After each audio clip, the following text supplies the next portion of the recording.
c'est tout le monde, c'est Tenma, j'espère que vous allez bien. Pour ma part ça va super, on est parti aujourd'hui pour une nouvelle vidéo. Alors aujourd'hui on va s'attaquer à de nouvelles bases sur Dofus, l'interface du jeu, ainsi que la création de son personnage. Donc on va parler surtout des personnages, lequel choisir quand on débute. Donc voilà, donc ça c'est la première interface quand on va se connecter. Alors on clique sur jouer et on va arriver sur une page. Par contre merde, j'ai lancé le jeu directement. Comme j'ai déjà un personnage, donc on va revenir au menu, hop, changer de serveur. Donc sur la première page, j'aurai un serveur à choisir. Vous allez directement programmer sur le serveur Hagrid, c'est un serveur que je vous conseille, très bonne économie.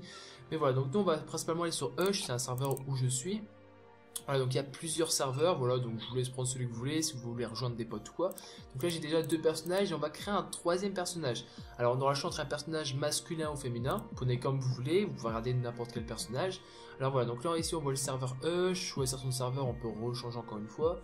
Alors pour commencer, déjà on a un petit peu quelques petites informations sur le personnage où l'on clique. Donc là on voit par exemple le Yop, c'est un guerrier téméraire, vraiment une classe que je vous conseille si vous démarrez le jeu. On a également les Kras, donc par contre les classes elles sont rangées par ordre de difficulté. Voilà, donc là c'est vraiment facile et ça commence à devenir compliqué pour eux à partir de l'Enutroph. Je trouve pas que je trouve que l'Enutroph c'est quand même assez facile à jouer, il n'y a rien de compliqué. Alors le Yop, voilà, donc c'est un personnage corps à corps. N'hésitez pas aussi à regarder l'article, donc si vous regardez la vidéo à partir de YouTube, je vous conseille l'article, il y aura peut-être plus d'informations sur les personnages de ce que je vais dire, parce que je connais pas non plus toutes les classes à la perfection.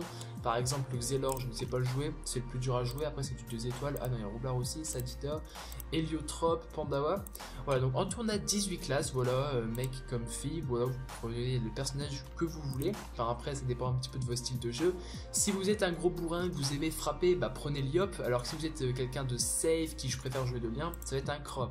Kras c'est un archer, si on prend le nom à l'envers ça fait arc, Yop ça fait poids, voilà, donc là c'est un guerrier téméraire, voilà, donc des dégâts, amélioration et du placement, il peut se déplacer assez facilement. Voilà, le Kras, il peut frapper de loin, c'est ça qui est vraiment intéressant avec des flèches.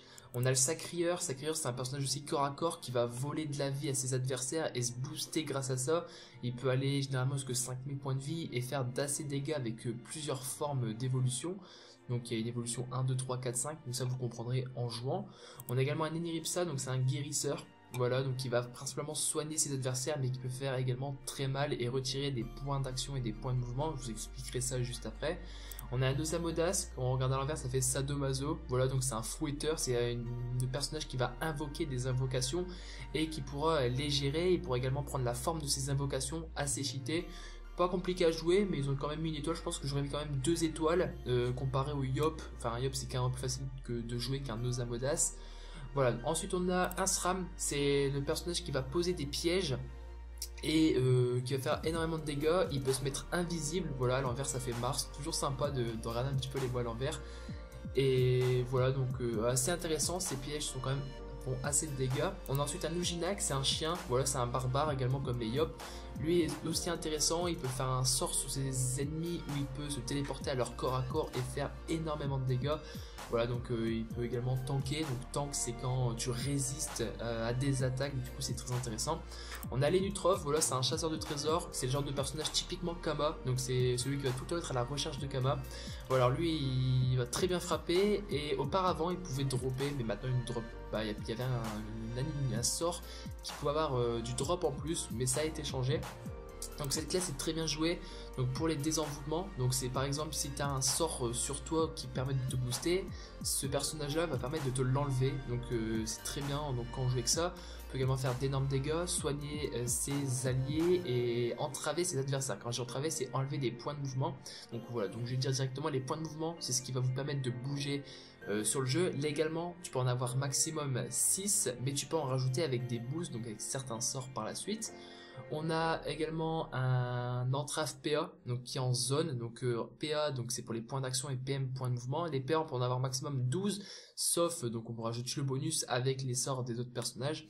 Et donc lui il va permettre de surtout retirer des points de mouvement, d'action et de la portée également. La portée c'est par exemple tu as 5 de portée, sur un sort tu vas gagner 5 cases supplémentaires et lui va permettre d'enlever cette portée là. On a également les K-flip. Voilà, donc ça fait pile face, donc si je dis pas de bêtises, pile face, voilà. Donc c'est vraiment un joueur du hasard. Donc là par contre on passe sur du 2 étoiles. Donc à partir de l'Enutroph c'est du 2 étoiles. J'aurais pas encore mis 2 étoiles pour ma part sur ces personnages là, une fois que vous les tenez en main, c'est assez facile à jouer. Donc c'est le genre de personnage qui fait très mal, qui peut frapper en zone et vraiment de très très gros dégâts. Il peut également se soigner et avoir de très gros boosts. Voilà, donc là, occasionne d'importants dégâts à courte et moyenne portée. Il peut également soigner ses alliés. Donc lui, c'est un chat en gros. Et il peut invoquer un chat qui va vous permettre de vous soigner vous-même ou vos alliés. Très intéressant comme classe, je vous le conseille. Donc juste après que j'ai présenté toutes les classes, je vous dirai quelle classe utiliser. Enfin, quand vous démarrez le jeu, c'est le mieux. Après, en fonction du style de jeu également. S'il y a une classe que vous aimez, niveau design, pourquoi pas l'apprendre si vous aimez. Tout simplement, ça dépend des goûts, voilà, des personnes. On va changer un petit peu de sexe. On a les steamers, voilà, donc c'est des ingénieurs, si je pourrais utiliser ce mot-là, voilà, donc ils invoquent des tourelles, donc de nouvelles technologies assez puissantes. Il y en a 6 en tout, mais tu pourras en choisir 3 avec la variante des sorts, parce qu'on a des variantes des sorts également dans le jeu, ce qu'on n'avait pas avant, sauf si vous avez déjà joué à Dofus avant et que vous revenez et que vous ne trouvez plus ça. Voilà, donc en gros, il permet de poser plusieurs tourelles, des points de bouclier, c'est en plus des points de vie normale, qui, comme un bouclier sur Fortnite par exemple, hein, où tu vas avoir de l'énergie supplémentaire, du coup très intéressant. Bonne gardienne. Donc la gardienne par contre ça rend des points de vie, alors que l'autre nom je sais plus c'est quoi, qui rend des points de bouclier. Comme je joue pas steamer, je sais pas du tout. Ça fait également beaucoup de dégâts, mais c'est surtout un personnage support qui va permettre de soigner, de faire des petits placements et tout. Voilà. Ensuite on a le Feka, voilà, le Feka c'est un protecteur, c'est le personnage qui va opposer des boucliers, il va tanker toute la team, il va protéger tous les personnages, il peut également entraver, donc enlever des points d'action, et il peut poser des glyphes qui peuvent entraver également ses adversaires. Voilà, donc on a glyphe PM, PA, PO, on a plusieurs glyphes, on a aussi une glyphe de caractéristiques agilité, mais je la trouve pas folle. Voilà, donc vraiment un très bon personnage. Là, à partir du steamer, je mettrai 2 étoiles, voilà. Vraiment à partir du steamer 2 étoiles, c'est un peu plus compliqué à jouer, il y a des... En fait, c'est des duos de sorts par exemple. En gros, pour le steamer, tu vas poser une tourelle, tu vas devoir l'évoluer, enfin bref, c'est que des choses comme ça. Le Feka, ouais, c'est pas vraiment très compliqué non plus. Voilà, donc tu poses des boucliers pour t'attirer, mais après tu frappes. Voilà, et dès que tu peux mettre des boucliers, tu les remets et tu frappes. Hyper Mage, voilà, donc un mage élémentaliste. Voilà, j'arrive même plus à lire. Donc c'est un personnage que tu peux jouer n'importe quel élément. C'est vraiment très intéressant à jouer. Donc ça, c'est un personnage bourrin. Donc fait vraiment de très très gros dégâts avec beaucoup de PA, tu peux faire énormément mal. On a aussi une petite animation juste ici, voilà, on peut même agrandir la vidéo, mais bon je vais pas la mettre, mais voilà, c'est quand même assez puissant si vous voulez checker un peu toutes les vidéos. Voilà, on a également un Zobal, c'est un personnage que je trouve vraiment très intéressant. Voilà, donc en gros c'est le personnage qui va opposer des points de bouclier, il peut en mettre énormément, donc il y a plusieurs sorts pour mettre des points de bouclier. Tu peux aller jusqu'à 3000 points de bouclier, sachant que tu as déjà 4500 de vita de base, tu vois, c'est quand même cheaté, ça te fait plus de 7000 de vitalité, enfin 7000 points de vie en tout avec les points de bouclier.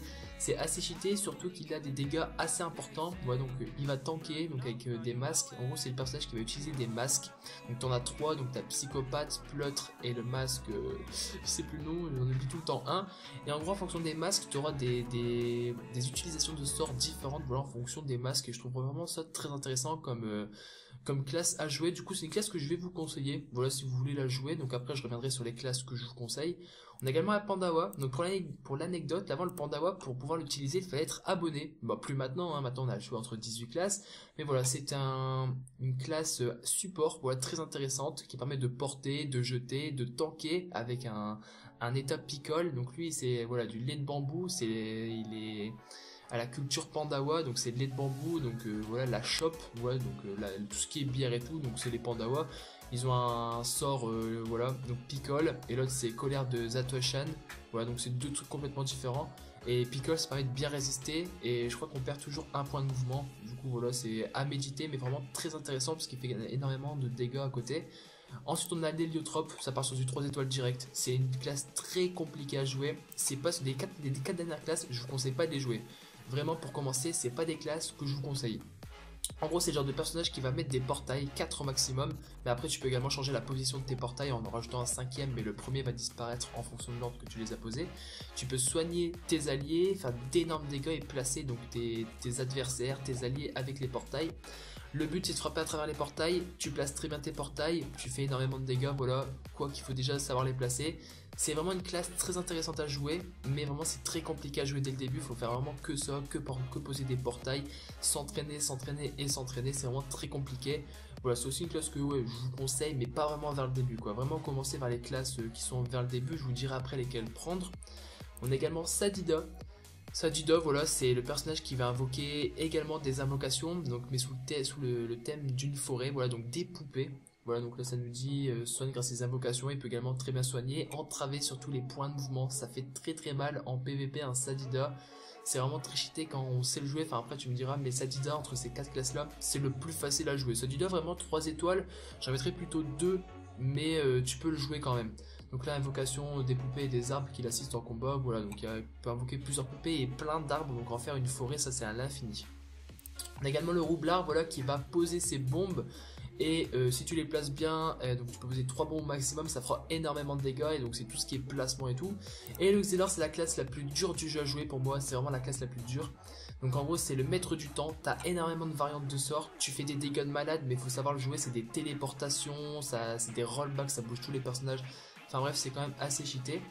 Du coup, pour te conseiller dans les classes, moi je te conseille de jouer un Yop, un Kra, un Sacrieur, un Eniripsa, un SRAM, un Ujinak, un Elytroph, un Ekaflip et ensuite un petit Zobal, pourquoi pas. Après, c'est vraiment en fonction de la classe que tu préfères jouer, de ton style de jeu, mais moi, c'est les classes là que je vous conseille pour démarrer le jeu.